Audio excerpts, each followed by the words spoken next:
প্রিয় স্নেহের ছাত্রছাত্রীরা, আজকে আমি যে বিষয় নিয়ে আলোচনা করব সেটি হচ্ছে তোমাদের যে এডুকেশনের যারা সাপ্লিমেন্টারি এক্সাম দেবে সেকেন্ড সেমিস্টারে সিবিসিএস সিস্টেমে CC2 বা GE2, ঠিক আছে, সাইকোলজিক্যাল ফাউন্ডেশন অফ এডুকেশন।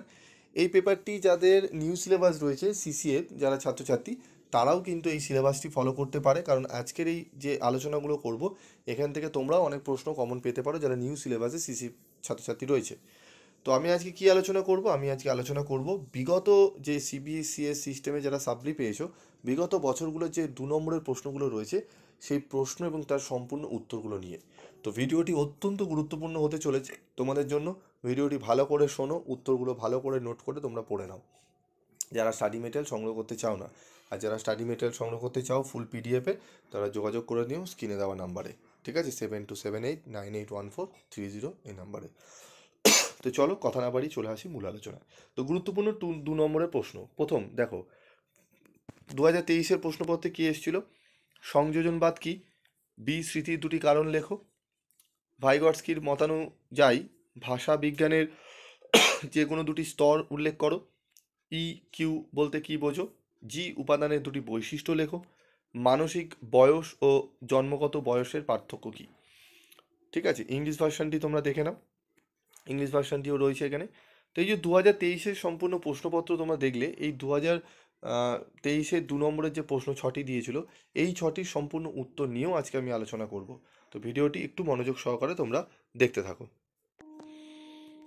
দেখো, আমাদের প্রথম প্রশ্ন, সংযোজনবাদ হলো একটি মনোবৈজ্ঞানিক তত্ত্ব যেখানে বলা হয় যে আমাদের শেখা মূলত বিভিন্ন অভিজ্ঞতা, ধারণা ও অনুভূতির মধ্যে সংযোগ বা সম্পর্ক স্থাপনের মাধ্যমে ঘটে। অর্থাৎ একটি নতুন ধারণা তখনই সহজে শেখা যায় যখন তা পূর্ববর্তী জ্ঞান বা অভিজ্ঞতার সঙ্গে যুক্ত হয়। উদাহরণস্বরূপ, একটি শব্দ শুনে তার সঙ্গে জড়িত ছবি বা অভিজ্ঞতা মনে পড়ে যায়। স্মৃতি দুটি কারণ। অনুশীলনের অভাব। যে বিষয়টি আমরা দীর্ঘদিন ব্যবহার বা অনুশীলন করি না তা ধীরে ধীরে ভুলে যাই। যেমন অনেক দিন কোনো কবিতা আবৃত্তি না করলে তা মনে থাকে না।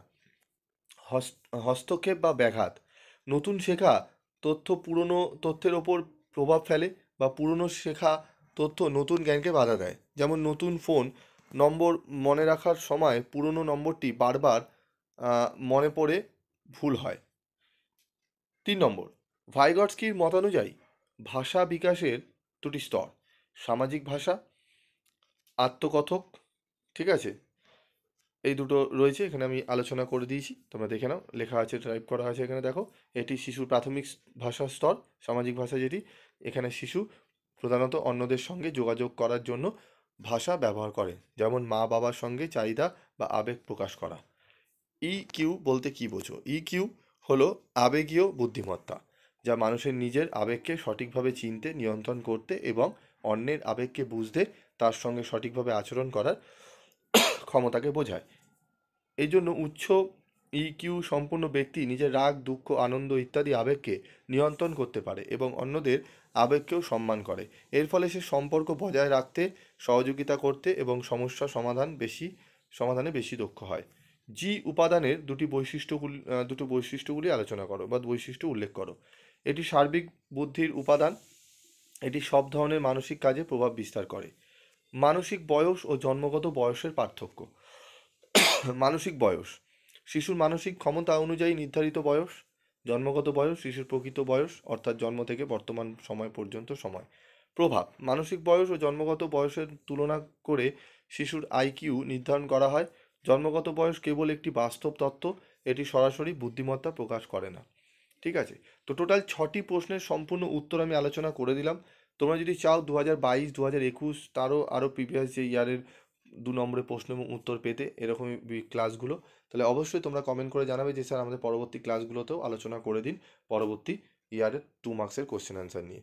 আমি অবশ্যই তোমাদেরকে আলোচনা করে দেবো। এই 6টি প্রশ্ন ভালো করে নোট করে তোমরা পড়ে রাখো। আমি আরও 22, 21 যে ইয়ারগুলো রয়েছে আমি তোমাদের সলভ করে দেবো এবং কোনগুলো তোমাদের জন্য ইম্পর্টেন্ট সেগুলো মার্ক করে দেবো। আজকের মতো ভিডিওটি শেষ করছি, দেখা হচ্ছে পরবর্তী ভিডিওতে। সকলে ভালো থেকো, সুস্থ থেকো।